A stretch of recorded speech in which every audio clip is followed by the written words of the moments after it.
John Miller's back with us. He is the New York City Police Department's Deputy Commissioner of Intelligence and Counterterrorism. John, good morning again. Good morning. So we talked about lessons, and we talked about how the New York City Police and others prepare. How are we doing in terms of stopping people who are coming, not just locals, but are coming back in the country, having been in Syria and places like that? Both the FBI on a national basis, the National Counterterrorism Center, have done a very good job at tracking people who are being recruited by ISIS, being recruited by al-Nusra, which is the al-Qaeda-associated arm fighting in Syria, and either stopping them on the way out or intercepting them on the way back. But you have to be able to do either one of those things. You have to be able to say, I know where you're going, and I know you're going to fight for a designated terrorist organization. Otherwise, people have the ability to travel, and then you have to keep track of them. The NYPD responded to this attack in Sydney by ramping up security here. What was done? What additional precautions have been made? When the attack in Sydney began to unfold, it was nighttime here. So what we began to do that night is look at what is the target, how was it selected, what are the possibilities there, what are the like targets in New York City, how do we ramp up additional visibility and police presence there. So you had a target that was a Lindt chocolate store. We have 2 or 3 of those in town.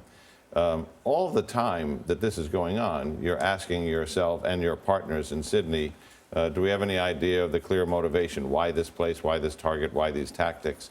And you're saying, if you take the New York overlay, how do you apply protection there? So additional resources were dispatched to the financial district, to Columbus Circle, to key Australian locations. And some of that will ebb down now that we have an understanding of what this was and who this suspect was. Watching it yesterday, and just certainly as a lay person with no police experience, there seemed to be a few times where the gunman was standing there with a clear shot, John. I kept thinking, why doesn't a sharpshooter just take him out? Well, there's a couple of considerations there that are tactical. One might be that when you have an individual who has a backpack that he says has 4 kilos of explosives on it, there are a number of possibilities. One is a dead man switch, which is if you shoot him and he falls down, it'll detonate a device that could kill everybody in the place.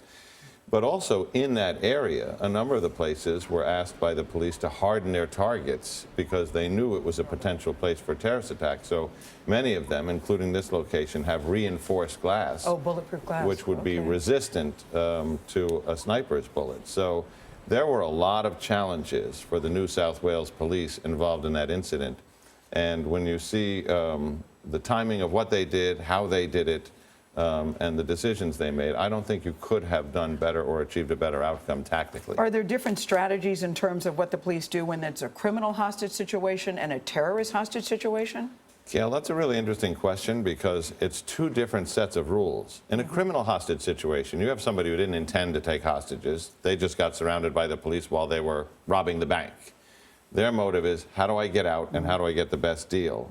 When you have a terrorist hostage situation, you have a couple of other things, which is oftentimes they go in not intending to get out alive, and they don't care, nor do they intend to get everybody else alive. And that's an important distinction if you're the negotiator. Sometimes the idea that they go on long can be a sign, well, they want to talk. But oftentimes that's just to keep the world global attention of live TV focused there. So if you're the negotiator there, you want to keep that conversation going. If you're the tactical commander, you want to have your plan to go in ready for the minute you need it. And I think we saw that yesterday. What are we learning by closely watching how ISIL uses social media and the internet? Everything, Charlie. I think if you take the ISIS pitch and you bring in the best Madison Avenue ad executive and you say, how are they doing? They've really broken the mold. The quality of the films, the use of editing packages like Final Cut from Apple, the special effects they're putting in. But the key to it, Charlie, is the production value is what draws you into the video. The message, both direct and subliminal, is appealing to a group saying you can achieve 3 things. You can achieve valor. You can achieve belonging. You can achieve empowerment. And that is particularly resonating with a class of people who feel isolated, ignored, powerless, and some of these people also have, borderline emotionally disturbed people Yeah. who are looking for something to latch onto. And I think we saw that again yesterday. We saw it in Canada a month ago. We saw it here in New York with the hatchet attack on a police officer. All right, John Miller, thank you so much.